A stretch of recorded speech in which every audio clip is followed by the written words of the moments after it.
시간이 되었으므로 하나님 앞에 수요 예배를 올려드리겠습니다.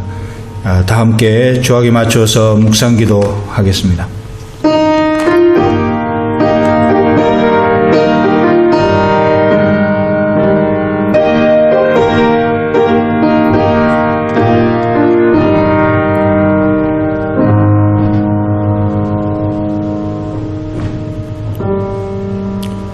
하나님 아버지, 지난 3일 동안도 하나님께서 우리의 삶을 지키시고 하나님 나라의 소망 가운데 지나오게 하신 것을 감사합니다. 코로나 바이러스로 인해 여러 가지 상황들이 제한적이지만 그러나 우리는 시간이 지나면 지날수록 전능하신 하나님을 더 사모하며 전능하신 하나님을 더 기대하며 하나님께서 행하실 일에 대한 소망이 우리 안에 더 넘칠 수 있도록 하나님이여 도와주옵소서. 이 시간 예배할 때 하나님 우리 안에 성령으로 임재하시고 하나님께서 기뻐하시는 대로 우리를 하나님의 뜻 안에서 하나님의 은혜의 아름다운 것을 경험하는 시간 되게 하여 주옵소서. 하나님께 영광이 되게 하여 주옵소서. 예수님의 이름으로 기도하옵나이다. 아멘. 사도신경으로 신앙 고백합니다. 전능하사 천지를 만드신 하나님 아버지를 내가 믿사오며 그 외아들 우리 주 예수 그리스도를 믿사오니 이는 성령으로 잉태하사 동정녀 마리아에게 나시고 본디오 빌라도에게 고난을 받으사 십자가에 못 박혀 죽으시고 장사한 지 사흘 만에 죽은 자 가운데서 다시 살아나시며 하늘에 오르사 전능하신 하나님 우편에 앉아 계시다가 저리로서 산자와 죽은 자를 심판하러 오시리라. 성령을 믿사오며 거룩한 공회와 성도가 서로 교통하는 것과 죄를 사하여 주시는 것과 몸이 다시 사는 것과 영원히 사는 것을 믿사옵나이다. 아멘. 찬송가 268장 하늘 올려드립니다.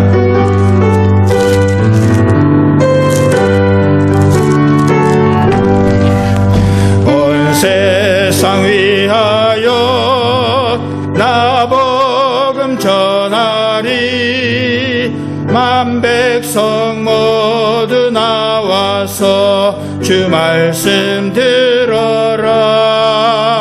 죄 중에 빠져서 헤매는 자들아, 주님의 음성 곧 듣고 너 구원 받아라. 전하고 기도해 매일 증인 되리라. 세상 모든 사람들 듣고 그 사랑 알도록 온 세상 위하여 이 복음 전하리. 저 죄인 회개하고서 주 예수 믿어라. 이 세상 구하려 주 돌아가신 것 나 증거하지 않으면 그 사랑 모르리. 전하고 기도해 매일 증인 되리라. 세상 모든 사람들 듣고 그 사랑 알도록 온 세상 위하여 주의 임하니. 주 예수 이름 힘입어 이 복음 전하자. 아멘.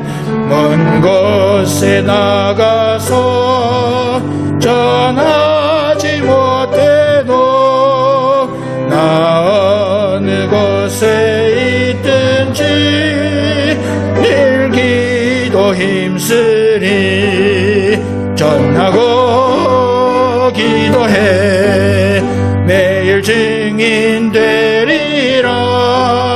세상 모든 사람들 듣고 그 사랑 알도록. 아멘. 하나님 말씀은 사도행전 10장 44절부터 48절까지인데요.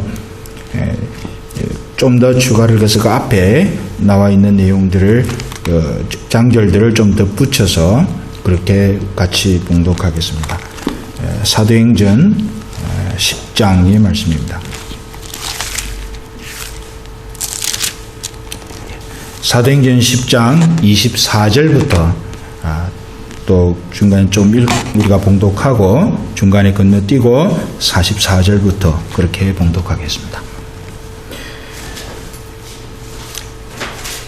이튿날 가이사랴에 들어가니 고넬료가 일가와 가까운 친구들을 모아 기다리더니 마침 베드로가 들어올 때에 고넬료가 맞아 발 앞에 엎드려 절하니 베드로가 일으켜 가로되 일어서라 나도 사람이라 하고 동하며 들어가 여러 사람이 모인 것을 보고 이르되 유대인으로서 이방인을 교제하는 것과 가까이 하는 것이 위법인 줄을 너희도 알거니와 하나님께서 내게 지시하사 아무도 속되다 하거나 깨끗이 않다 하지 말라 하시기로 금을 사양 듣느니 이는 일로 나를 불렀느냐. 고넬료가 가로되 나흘 전 이맘때까지 내 집에서 제구시 기도를 하는데 홀연히 한 사람이 빛난 옷을 입고 내 앞에 서서 말하되 고넬료야 하나님이 내 기도를 들으시고 내 구제를 기억하셨으니 사람을 요바에 보내어 베드로라 하는 시몬을 청하라. 저가 바닷가 피장 시몬의 집에 우거하느니라 하시기로 내가 곧 당신에게 사람을 보내었더니 오셨으니 잘하였나이다. 이제 우리는 주께서 당신에게 명하신 모든 것을 듣고자 하여 다 하나님 앞에 있나이다. 그리고 44절입니다. 44절 말씀. 베드로가 이 말할 때에 성령이 말씀 듣는 모든 사람에게 내려오시니 베드로와 함께 온 할례받은 신자들이 이방인들에게도 성령 부어주심을 인하여 놀라니 이는 방언을 말하며 하나님 높임을 들음이라. 이에 베드로가 가로되 이 사람들이 우리와 같이 성령을 받았으니 누가 능히 물로 세례 줌을 금하려 하고. 함께 봉독하겠습니다. 명하여 예수 그리스도의 이름으로 세례를 주라 하니라. 저희가 베드로에게 수일 더 유하기를 청하니라. 아멘. 기도하겠습니다. 하나님 아버지, 하나님께서 저희들에게 오늘도 말씀 앞에 서는 기회를 주셔서 감사합니다. 주의 성령께서 우리 안에 조명해 주시고 주의 성령의 조명을 따라 깨달을 뿐만 아니라 주의 성령의 능력으로 이 말씀을 받들어 살아갈 수 있도록 주님 함께하여 주옵소서.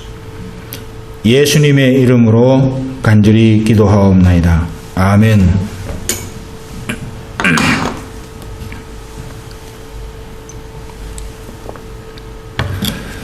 저와 여러분은 이 수요일 시간에 계속해서 사도행전의 말씀을 살펴보고 있습니다. 사도행전을 이해하려면 지난번에 말씀드렸던 대로 사도행전 1장 8절을 말씀을 우리가 꼭 기억할 필요가 있습니다. 사도행전 1장 8절의 구조대로 사도행전이 시작부터 끝까지 그렇게 진행되고 있기 때문입니다. 우리가 지난 시간에는 베드로가 환상 중에 주님을 만나고 또 환상 중에 또 보자기 같이 생긴 그릇에 속에 있는 부정한 짐승을 먹으라는 하나님의 그 명령을 듣고 갈등하고 주님과 소통하는 그 장면을 거기에 우리는 살펴보았습니다. 요바에서 제6시 기도 시간에 그렇게 베드로가 기도하다가 그 환상을 보게 되는데, 그 환상을 경험한 베드로가 로마 군대의 백부장이었던 고넬료가 보낸 사람을 따라서 오늘 본문을 보면 가이사랴로 내려갑니다. 우리는 생각할 때에 베드로가 고넬료가 보낸 사람을 따라갔는가 보다라고 그렇게 생각할 수 있겠지만, 당시에 그 배경을 안다면 이 베드로가 고넬료가 보낸 사람을 따라간 것은 실제로는 아주 대단한 사건인 것입니다. 당시에 유대인은 이 로마인을 비롯하여 이방인을 짐승처럼 취급했습니다. 접촉해서는 안 되는 불가촉 천민으로 취급했을 뿐만 아니라 아무리 바쁘고 급한 일이 있어도 빨리 가기 위해서 이방인의 마을을 가로질러 가는 일은 없습니다. 이방인의 마을을 가로질러 가면 시간을 상당히 단축할 수 있음에도 그들은 차라리 시간이 걸렸으면 걸렸지 이방인의 마을들은 지나가는 일이 절대로 없었습니다. 그만큼 이 유대인들은 이방인들을 좋지 않게 취급을 했고 이방인들과 상종하는 일이 없었습니다. 그런 유대적인 배경을 갖고 있는 이 베드로이다 보니까 이 베드로가 하나님의 명령을 따르는 것과 유대의 전통을 지키는 것 사이에서 우리는 앞서 대단히 갈등하고 있음을 우리는 보았습니다. 어찌됐든지 간에 베드로는 최종적으로 하나님의 명령을 따르기로 하고 그렇게 고넬료가 보낸 사람들과 함께 가이사랴로 내려갑니다. 그런데 한편으로 보면 이 가이사랴에서 베드로를 기다리고 있던 고넬료는 베드로를 맞을 준비를 합니다. 근데 베드로를 맞을 준비를 하는 것이 다른 것이 아니고 뭔가 하면 그의 친척과 가까운 친구들을 다 불러 모아 놓습니다. 아마도 우리는 추측할 수 있는 것은 베드로가 자기 혼자 하나님의 그 지시를 따라서 베드로를 만나기는 만나는데 자기 혼자 만나는 것이 너무 아쉬웠지 않았나라는 추측을 우리는 해볼 수 있습니다. 아마도 그래서 가까운 친척들과 가까운 친구들을 그 자리에 다 불러 모아 놓았는지도 모를 일입니다. 근데 이 장면을 보면 고넬료는 비록 이방인이었지만 하나님을 향한 사랑과 열정이 있었던 사람이었습니다. 그런데 이 고넬료가 가지고 있었던 이 하나님을 향한 사랑과 열정이 어느 날 갑자기 생긴 것이 아니고 10장 2절을 보면 그런 영적인 습관들이 오래전부터 고넬료에게 있었던 것으로 보입니다. 그가 경건하여 온 집으로 더불어 하나님을 경외하며 하나님을 경외했다고 그랬습니다. 그리고 이 고넬료는 경건한 백성이었다고 그랬습니다. 그리고 온 집 사람들과 함께 하나님을 경외했다고 그랬습니다. 그리고 백성을 많이 구제합니다. 하나님을 경외할 뿐만 아니라 하나님을 사랑하고 백성들을 사람을 역시 사랑하는 그런 태도를 가지고 있는 사람이었습니다. 그런데 그 뒤에 또 무슨 말이 있는가 하면 하나님께 항상 기도하더니, 이 항상 기도했다는 말은 지속적인 행위를 말하는데 우리가 앞서 본 대로 이 고넬료가 제9시 기도 시간에 기도했다 하는 것을 보면 기도 시간에 맞추어서 기도하는 삶이 어느 한순간뿐만 아니라 평상시에 계속 그리 했던 것을 우리는 알 수 있습니다. 그래서 이 장면을 보면 베드로는 그냥 어쩌다가 주님 만나서 갑자기 은혜를 받은 사람이 아니고 이 어느 순간에 주님을 만났는데 그 믿음의 행위와 삶의 향기가 계속해서 이어져 내려와서 오늘 이 본문에 있는 이 장면에 이르기까지 그렇게 되었던 것으로 우리는 이해할 수 있는 것이죠. 앞서 말씀드린 대로 하면 유대의 전통을 따르면 고넬료는 하나님을 믿을 수 없는 사람이었습니다. 또 하나님을 믿어서도 안 되는 사람이었습니다. 왜냐하면 고넬료는 유대인이 그렇게 천하게 생각하는 이방인이었기 때문입니다. 게다가 나중에 끝부분에 나오는 대로 성령이 임하신다 하는 것은 꿈에도 생각할 수 없는 그런 것들이었습니다. 유대인의 생각에 하나님은 유대인만의 하나님이어야 하고 이방인이 하나님이 되면 안 되는 거였습니다. 유대인 자신들은 하나님은 우리 하나님이시지 이방인의 하나님이 되어서는 안 된다라고 그런 어떤 가치관을 갖고 있었기 때문에 이들은 이 고넬료의 이 장면은 대단히 이 유대인들에게는 정말로 기이한 그런 일이었습니다. 그런데 이렇게 도무지 어울릴 수 없는 유대인과 이방인 고넬료였는데 하나님께서는 도무지 어울릴 수 없는 이 두 부류의 사람 유대인과 이방인을 만나게 하십니다. 이 만나게 하시는 이 장면을 통해서 하나님께서는 당시 사도행전 1장 8절의 말씀대로 그 청사진대로 복음 역사가 진행이 되는데 가장 큰 장애물이라고 할 수 있는 유대인의 상식과 전통과 고정관념을 깨뜨리시는 거죠.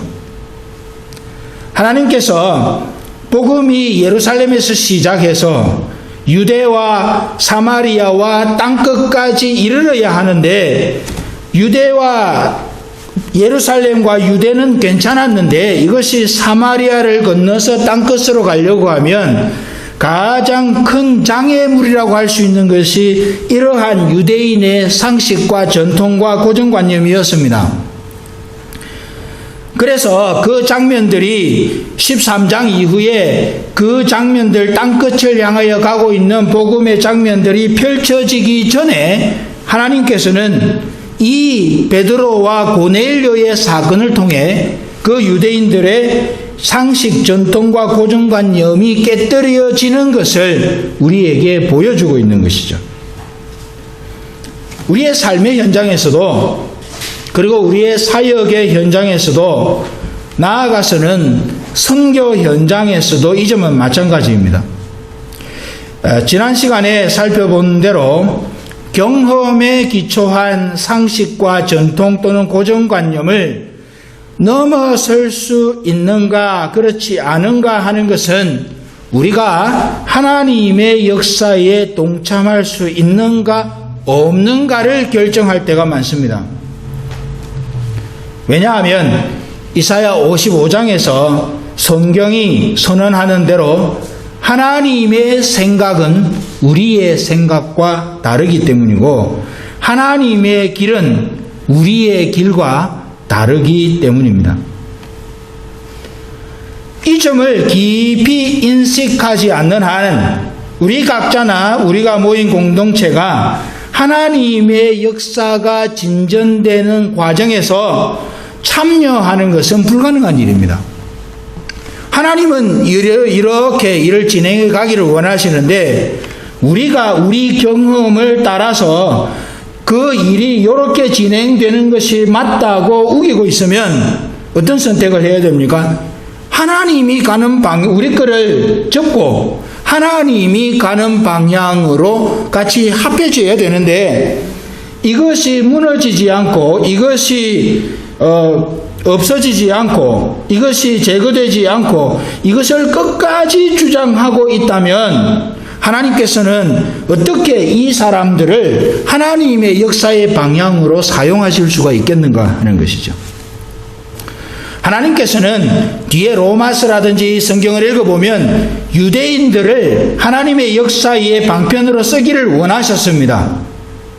그런데 유대인들이 워낙 자기 생각만을 주장하고 있으니까 하나님은 지금 그것을 무너뜨리고 제거하셔서 결국 하나님의 의도대로 이 유대인들을 쓰기를 원하시는 것이죠. 유대인들에게 그랬던 것처럼 오늘 우리도 마찬가지입니다. 우리의 생각을 계속 주장하다 보면 내가 볼 때는 이런데, 내 경험에는 이런데, 내가 겪어보니까 이런데, 이게 맞다고 하나님의 이쪽 방향인데, 그렇게 주장하고 있으면 하나님이 우리를, 그렇게 주장하는 우리를 들어서 하나님의 역사의 과정에 동참시키실 수가 없으신 거예요. 하나님께서는 분명히 이것을 무너뜨리신 다음에 이 사람들을 하나님의 역사의 방향으로 가게 하셔서 이 사람들을 통해 하나님의 일들을 이루어 가신다는 거죠. 바울을 바울대로 쓰지 못하신 것도 그 이유입니다. 바울을 다메섹 도상에서 변화시키신 것도 그냥 그 상태로는 하나님이 쓰시기에 적합하지 않으니까 그 바울의 생각과 사고를 다메섹 도상에서 완전히 무너뜨리시고 하나님 당신을 뜻을 순종하며 갈 수 있도록 포밍한 다음에 바울을 쓰신 거죠. 우리도 마찬가지예요. 이 점을 우리가 깊이 인식하지 않으면 우리 각자도 마찬가지이고 우리가 모인 공동체도 하나님의 역사를 이루어가는 그 영광스러운 작업에 그 과정에 참여할 수가 없는 것입니다. 우리가 무슨 생각을 하든지 우리가 스스로 생각하기에 그것이 아무리 옳아 보여도 베드로와 같이 하나님의 역사의 방향을 따라서 그것을 수정하고 조정해서 걸음을 옮겨가는 용기 있는 그 결단의 자리에 있는 그 사람을 하나님이 사용하셔서 역사를 진행해 가시는 거죠. 이것은 너무나 대단히 중요한 것입니다. 마태복음 7장을 봐도 똑같은 예가 거기에 나옵니다. 많은 사람들이 마지막 때에 주님께 나옵니다. 주님께 나와서 이 사람들이 우리가 주의 이름으로 이것도 하고 주의 이름으로 저것도 하고 그렇게 했다는 거죠. 그러니까 하나님이 뭐라고 그러십니까? 나는 너희를 도무지 모른다. 이 불법을 행하는 자들아 내게서 떠나가라는 거죠. 왜 그게 불법입니까? 주의 이름으로 했는데 주의 이름으로 주의 영광을 위해서 주의 나라를 위해서 그들은 주의 이름으로 그렇게 수고해서 무사람이 박수칠 만한 결과도 만들었는데 왜 그랬을까요? 주님의 뜻대로 안 해서 그랬습니다. 우리가 하는 일이, 우리가 하는 사역이, 우리가 살아가는 삶이 하나님께 영광이 되는가 안 되는가의 문제는 우리의 안목에 달려있는 것이 아니고 우리의 고정관념에 달려있는 것이 아니고 우리의 경험에 달려있는 것이 아니고 우리의 상식과 전통에 달려있는 것이 아니고 하나님께서 그것을 원하시는가 아닌가에 달려있다는 거예요.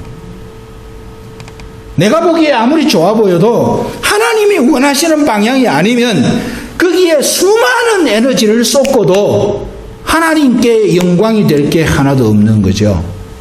지금 그 이야기를 이 장면을 통해서 우리에게 보여주는 거예요.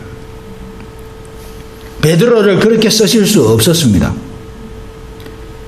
베드로를 그런 상태로는 이방 선교의 시작이 되고 있는 이 고넬료를 만나는 이 사건의 주역으로 쓸 수가 없었습니다. 그 생각을 무너뜨려야 했습니다. 그 생각을 트랜스폼해야 했습니다. 그래서 주님께서는 환상 중에 베드로를 만나 주신 것이고 베드로의 생각 바꾸기를 한 것입니다. 그런 다음에 고넬료를 만나게 하셨고 그 과정을 통해서 하나님의 역사가 이방을 향하여 구체적으로 진전이 일어나게 된 것이죠. 우리가 진실로 하나님의 역사를 감당하기를 원한다면 우리 생각을 내려놓아야 합니다. 우리의 고정관념을 내려놓아야 합니다. 우리의 의지와 경험이 주는 그 단호함을 내려놓아야 합니다. 하나님이여 무엇을 원하십니까? 우리가 주님을 향하여 기도해야 합니다. What do you want? 내가 원하는 것이 아니라 What I want가 아니라 What do you want? 우리는 주님께 질문해요.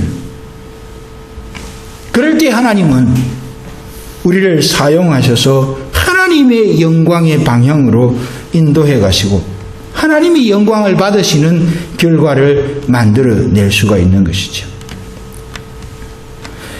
그런데 우리가 여기서 한 가지 더 주목해야 할 사실이 있습니다. 하나님의 역사가 진행되는 과정에 초청을 받았잖아요. 이 베드로 그리고 고넬료. 고넬료를 하나님이 긍휼히 여기신 면도 있지만 이 베드로와 고넬료의 장면을 통해 이방 선교의 초석이 어떻게 놓여지는지를 하나님이 보여주신 거잖아요. 그런데 그 장면에 초청함을 받은 사람이 베드로와 고넬료인데 이 베드로와 고넬료가 이 과정에 참여하게 되는 장면을 보면 하나님께서 이 두 사람에게 같은 방향을 하나님이 알려주신다는 거죠.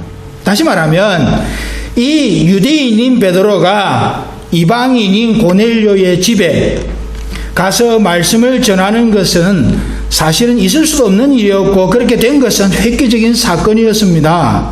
그 과정에서 하나님이 어떻게 하십니까? 베드로에게 찾아갑니다. 가야 된다. 부정한 짐승을 먹어야 된다는 그 환상을 통해서 베드로에게 방향을 제시하십니다.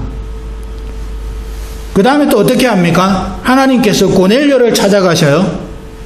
고넬료를 찾아가셔서 아마도 이방인의 입장에서 유대인들을 만난다고 하는 것은 대단히 부담스러웠을 것입니다. 그런데 하나님께서 고넬료를 찾아가십니다.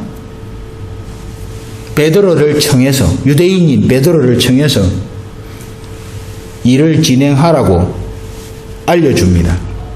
그래서 나중에 이 두 사람이 만나니까 어떤 느낌이 왔습니까? 오늘 본문 말씀 10장 후반부를 다 보면 베드로도 그렇고 고넬료도 그렇고 이게 하나님의 인도하심을 따라서 이 장면이 벌어지고 있다는 사실을 각자가 다른 자리에 있었지만 하나님이 보여주신 것을 따라서 인지를 하게 된 것이에요. 아, 하나님이 이렇게 인도하셨구나 하는 증거가 마음에 있는 겁니다. 베드로도 고넬료도 되어지는 모든 상황이 하나님께로부터 온 것이라고 하는 사실을 인지한 거예요. 알게 된 거예요. 깨닫게 된 거예요. 이 장면은 하나님의 일을 감당하는 주님의 공동체에 있어서 대단히 중요한 요점입니다. 하나님께서 한 방향을 보게 하신다는 거죠. 거기에는 예외가 없습니다. 하나님께서 각 사람, 그 공동체에 속한 각 사람에게 역사하셔서 어떤 이슈에 대해 한 방향을 보게 하시는 일이 있다는 거죠. 그걸 통해서 하나님은 당신의 일을 진행해 간다는 겁니다. 많은 경우 주님의 공동체, 특히 교회들이 그 어떤 사역들을 진행해 감에 있어서 간혹은 이런 생각들을 하는 것을 보게 됩니다. 담임 목사와 또 중요한 리더십의 의견을 대단히 중요하게 생각하는 거죠. 물론 책임이 있기 때문에 그 의견들이 중요하기는 합니다. 그러나 그것은 대단히 가벼운 그런 관점입니다. 그렇기 때문에 그런 사람들, 중요한 직분을 맡고 있는 사람들의 의견을 중요하게 생각하다 보니까 어떤 일들이 생깁니까? 그 공동체의 구성원들이 하나님의 확증보다, 잘 들으셔야 합니다. 하나님의 확증보다 그 리더십을 하나님이 불러서 세우셨으니 어련히 알아서 기도하고 결정했겠나 싶어 그 의견을 무작정 따르는 경향이 있어. 그 리더십들은 내가 기도하고 결정했는데 구성원들이 따라줘야지 하는 생각이 계속되어질 뿐만 아니라 많은 경우 그 기도 어련히 기도하고 결정했겠나, 잘 이해는 안 돼도 따라가자, 그러는 일들이 있다는 겁니다. 아니면은 많은 반대하는 사람이 있음에도 불구하고 다수결로 밀어붙이는 일도 간혹 있는데요. 하나님께서는 다 모든 상황에서 다 그런 것은 아닐지라도 하나님께서는 성경에 나타나는 이 장면들을 보면 하나님이 분명히 증거들을 보여주셔서 그 이스라엘 백성 혹은 교회 혹은 성도들의 공동체가 한 마음으로 그 하나님의 비전 보고 그 마음이 일치되어서 나아가는 것을 하나님은 성경 곳곳에서 보여주십니다. 모세가 가는데 이 백성들이 말을 안 들으니까 이 백성들을 하나님께서 징계하셔서라도 그 방향을 모세와 같이 보게 하시는 거예요. 상황과 환경은 어떠했든지 간에 하나님의 기뻐하시는 일을 감당하는 모든 공동체는 하나님의 지시하심을 따라 한 방향을 보는 영적인 센시티비티가 살아있어야 그 공동체가 하나님 기뻐하시는 일을 감당할 수 있습니다. 오늘 이 장면, 베드로가 고넬료를 만나는 장면, 베드로가 고넬료를 만나기 전에 하나님이 베드로도 찾아가시고 고넬료도 찾아가셔서 이 상황이 하나님 당신으로 말미암아 조성되었다라는 것을 가르쳐 주심으로 이 두 사람이 만날 때야 하나님이 인도하셨구나라는 인식이 명백하게 될 수 있도록 해 주신 다음에 이 일을 진행하시는 거죠. 이것은 가정에서도 마찬가지입니다. 남편이 혹은 아내가 자녀들이 혹은 부모들이 뭘 하려고 할 때 항상 100% 서로 의견이 일치되는 것은 아니지 않습니까? 어느 한쪽이 어떤 제안을 합니다. 그런데 어떤 쪽에서 대단히 강하게 반대를 할 때는 그 일을 절대로 밀어붙이면 안 됩니다. 하나님이 어떤 방향으로든 같은 마음을 주실 때까지 기다려야 합니다. 하나님이 하실 때까지. 이때 일이 지체된다고 생각하고 마음이 급해지는 경우도 있는데 이것은 우리가 생각할 때에 마음이 급하다고 여기는 것이지 하나님의 관점에서는 그렇지 않을 수도 있음을 알아야 합니다. 왜요? 하나님의 생각은 우리의 생각과 다르니까. 어찌되었든지 간에 그것이 교회이든 가정이든 아니면 어떤 공동체이든 이것이 성령이 충만한 공동체의 특징입니다. 그럴 때 오늘 본문에서 보는 것처럼 하나님의 일들이 이루어집니다. 그래서 최종적으로 하나님이 영광을 받으십니다. 하나님께서 한 방향을 보게 하신다. 앞서 나가는 어떤 사람들의 의견에 의해서 좌지우지 되는 것이 아니라 하나님께서 보여주시는 공동체 전체의 구성원들에게 하나님께서 보여주시는 방향이 있다. 그것은 의논해서 만들어지는 것이 아니라 성령의 충만한 경험 속에 있으면 하나님이 알려주신다. 그것이 서로 만나서 이야기를 하다 보면 토론할 것도 없습니다. 하나님이 이 방향을 원하시는구나 하는 것이 그냥 느껴지는 거예요. 그런데 여기에서 중요한 것이 있습니다. 하나님께서 베드로도 만나주시고 고넬료도 만나주셨습니다. 그런데 그때의 상황을 한번 잘 보시기를 바랍니다. 그냥 하나님이 만나주신 게 아닙니다. 베드로는 어떨 때 하나님을 만났습니까? 육시 기도 시간에 지붕에 올라가서 옥상에 올라가서 기도하는 중에 하나님이 만나 주셨습니다. 고넬료는 어떻게 만나 주셨습니까? 제9시 기도 시간에 습관을 따라 기도하는데 하나님이 고넬료를 만나 주셨습니다. 뭐가 전제가 되어집니까? 베드로도 고넬료도 하나님의 의중을 수납하게 되는 배경에는, 하나님께서 이들을 만나 주시게 된 배경에는 이들이 기도하는 애리튜드를 갖고 있었다는 거죠. 근데 오순절 성령 강림 때도 마찬가지입니다. 기도할 때 그 일이 일어났습니다. 그런데 우리가 오해하지 말아야 할 것은, 기도하면 다 그렇게 된다라고 생각하는 것은 너무 지나치게 많이 나간 거예요. 기도하면 다 그렇게 되는 것은 아니지만 어쨌든 기도하는 공동체, 기도하는 사람들을 통해서 그 일이 하나님의 역사가 일어났다는 것이고, 우리는 그것을 잊어버리면 안 된다는 거예요. 가정 안에서 의견이 일치가 안 될 때는요, 기도해야 돼요. 아내는 아내대로, 남편은 남편대로, 자녀는 자녀대로, 부모는 부모대로 어떤 일을 하려고 하는데 서로 의견이 일치가 안 돼요. 그러면 서로 의견을 주장할 것이 아니라 기도하고 하나님 뭘 원하시는지 하나님께 의중을 물어야 합니다. 그러면 나중에 만나면 말 안 해도 그게 일치됨을 우리는 느낄 수 있는데,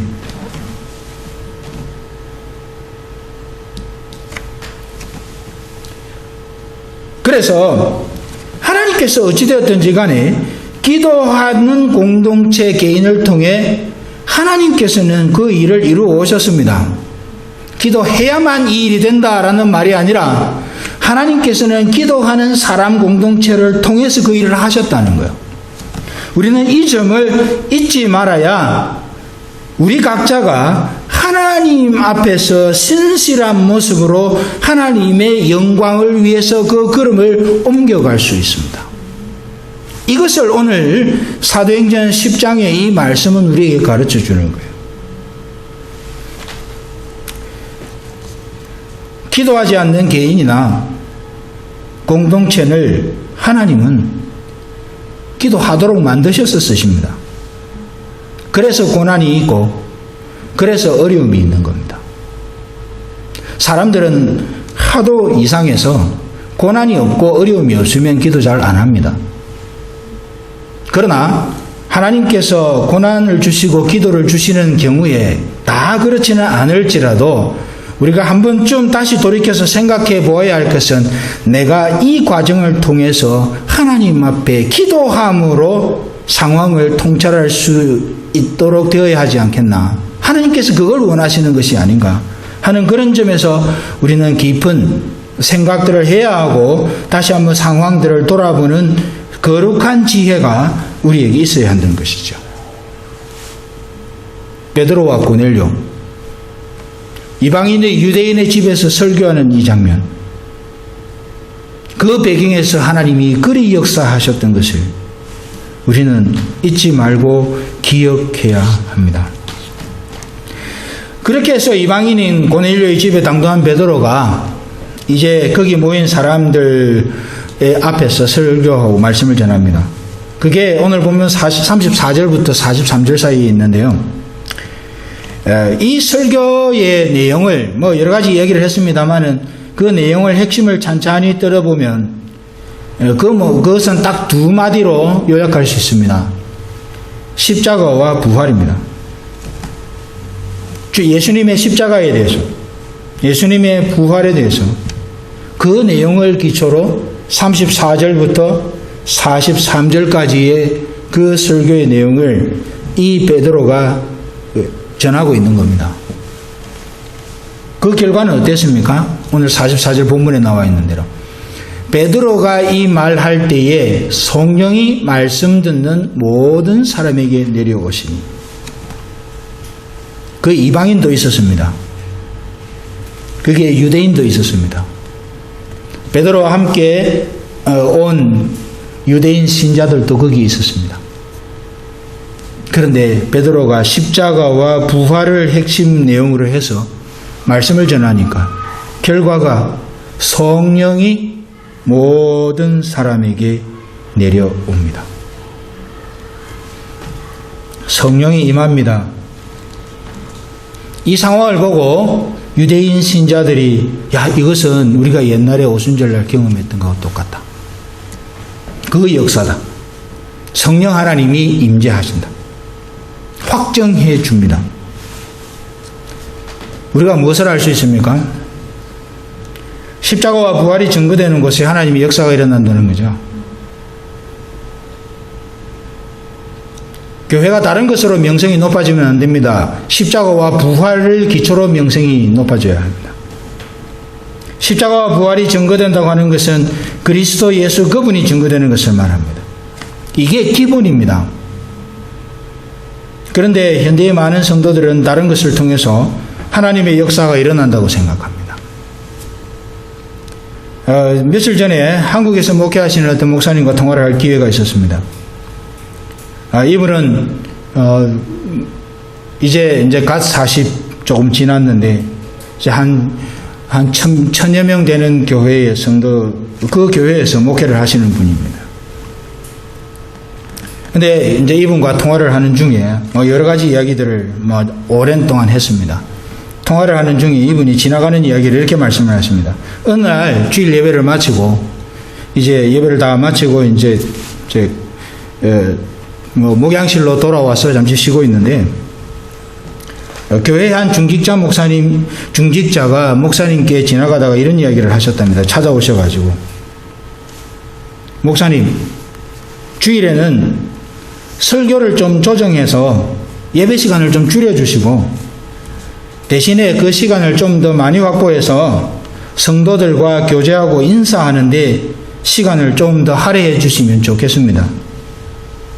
그래야 교회 분위기가 좀 좋아지지 않겠습니까? 물론 설교가 길다고 다 좋은 것은 아니지만 그런데 우리가 하나 꼭 기억해야 될 것이 있습니다. 지금 이분이 말씀하신 내용의 이 구조를 우리 이해하시겠습니까? 예배를 비롯한 영적인 것들은 교회가 성장하는데 아무런 도움이 안 된다고 생각하는 겁니다.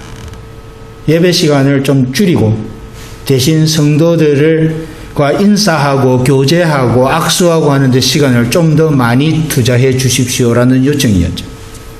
그러면 교회가 더 활발해지고 또 교회가 더 좋아지지 않겠나, 분위기가 좋아지지 않겠나 하는 것이 이분의 요청이었던 것이죠. 그런데 오늘 본문을 보면 하나님의 역사는 어디서 일어납니까? 복음의 핵심이 흐르는 곳에서 일어납니다. 예수 그리스도의 십자가와 부활의 은혜가 흘러가는 곳에, 그것이 선포되는 곳에, 그것이 서로 간에 간증되는 곳에, 거기에 하나님의 역사가 일어나는 것입니다.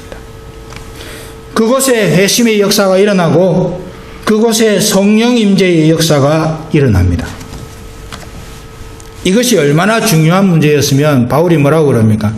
십자가와 부활 외에는 아무것도 알지 않기로 작정했다. 이걸 놓치지 말아야 합니다. 성도가 성도다워지는 것은 십자가와 부활이 그 바탕에 있어야 합니다.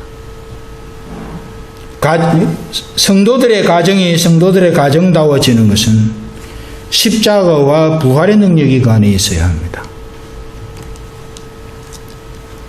교회가 교회다워지는 것도 십자가가 그 속에 살아있어야 하고 부활의 능력이 그 속에 살아있어야 교회가 교회다워질 수 있습니다. 사랑하는 성도 여러분, 우리는 오늘 이 베드로와 고넬료의 이 사건을 통해 이 점을 우리가 마음에 깊이 간직했으면 좋겠습니다.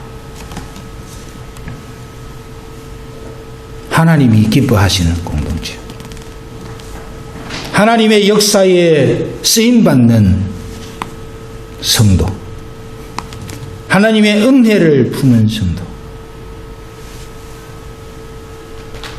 우리가 내 생각 내려놓고 하나님의 방향에 집중하고 기도하는 중에 하나님의 역사하심을 기대하고 십자가와 부활을 가슴에 품고 그 향기를 발걸음이 닿는 곳마다 드러낼 때에 하나님은 우리가 가는 곳에 하나님의 역사가 일어나게 나도록 상황 만들어 주실 것이고 그런 우리가 가는 곳에 성령 임재의 역사가 그 흔적으로 남게 될 것을 하나님은 우리에게 보여주셨습니다. 우리의 평생에 우리의 발걸음 닿는 곳에서 정말 하나님의 역사의 과정에 쓰임받는 존재로 서서 마지막 순간에 주님 앞에 설 때에 나는 너를 모른다라고 질책을 받는 존재가 아니라 착하고 충성된 종이었다고 칭찬받고 인정받는 하나님의 사람으로 이 땅을 아름답게 살아가는 그런 저와 여러분 모두가 될 수 있기를 간절히 소망합니다. 말씀 기억하면서 기도하겠습니다.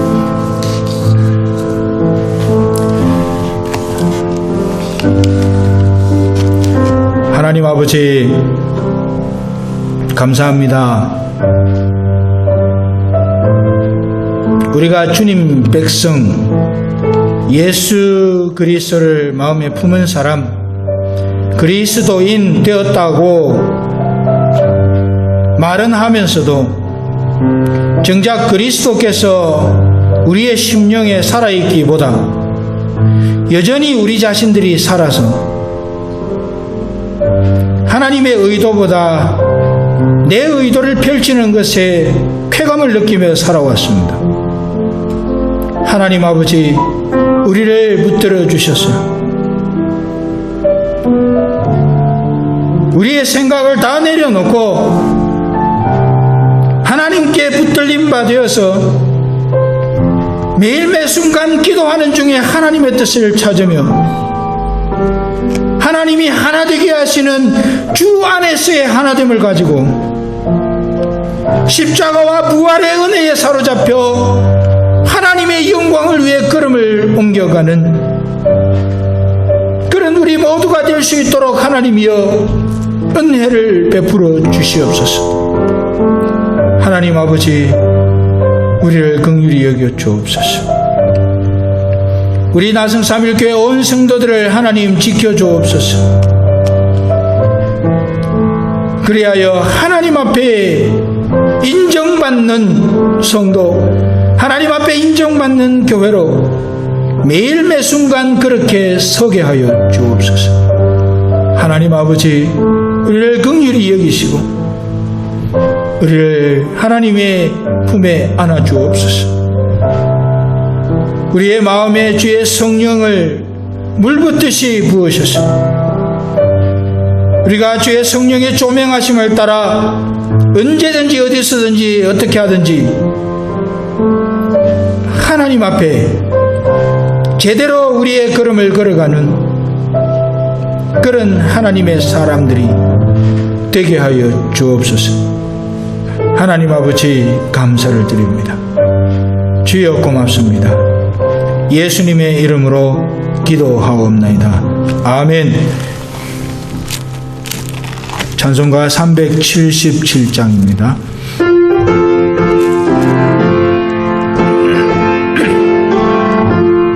예수 따라가며 복음 순종하면 우리 행할 길 환하겠네. 주를 의지하며 순종하는 자를 주가 늘 함께 하시리라. 의지하고 순종하는 길은 예수 안에 즐겁고 복된 길이로다.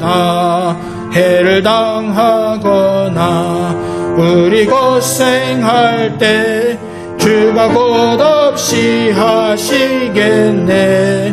주를 의지하며 순종하는 자를 주가 안위해 주시리라.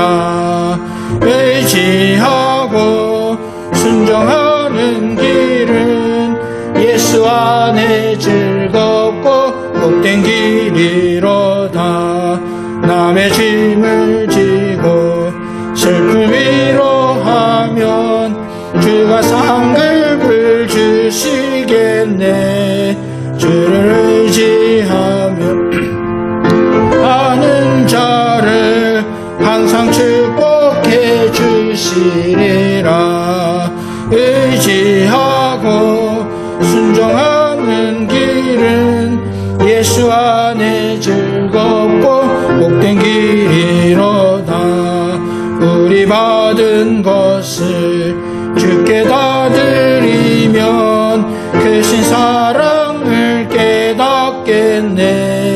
주를 의지하며 순종하는 자를 은혜 풍성케 하시리라. 의지하고 순종하는 길은 예수 안에 즐겁고 복된 길이로다. 주의 힘을 입어 말씀 잘 배우고 주를 모시고 살아가세. 주를 의지하며 항상 순종하면 주가 사랑해 주시리라. 의지하고 순종하는 길은 예수 안에 즐겁고 복된 길이로다. 지금은 우리 구주 예수 그리스도의 크신 은혜와 하나님 아버지의 만극하신 사랑과 성령의 교통하심이 매사에 주님께 붙어 있어서 나는 없고 예수로 살며 기도 중에 하나님의 뜻을 구하고 십자가와 부활의 은혜를 가슴에 안고 날마다 그 향기를 드러내며 살아가기를 소망하는 우리 나성삼일교회 모든 성도들 머리 위에 지금으로부터 영원토록 항상 함께 있을지어다. 아멘.